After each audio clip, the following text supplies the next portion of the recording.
Hey everyone, welcome to our channel. In today's video, we'll learn how to send your emails to Trello, best way to forward emails. So if you want to see your emails here onto your board, then you're onto the right guide. So let's add a list first in here and let's name this emails received or forwarded. Click onto add list. Let's move this over here and let's generate an email so that we could forward it here on Trello. To do so, click onto the three dots here onto the upper part and scroll down until you find email to board. So this is the email address of your board. So let's generate a new one and this is going to be our new email address. We're going to go ahead and try to copy this one out. And right after, your email cards will appear. Let's choose in here email forwarded and the position to the top. So let's copy this one out first. And as you can see, I have here an email.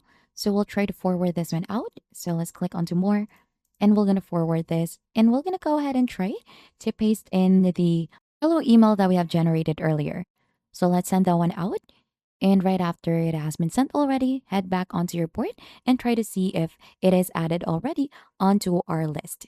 So just refresh it first. And as you can see, that email is seen already here onto our recently added list, which is emails forwarded.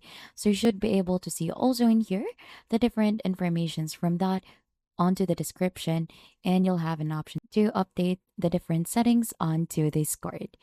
And that is just basically it, how you send your emails to Trello or best way to forward emails. And if you think this has been helpful to you, then don't forget to hit the like, subscribe, and I'll see you on to our next video.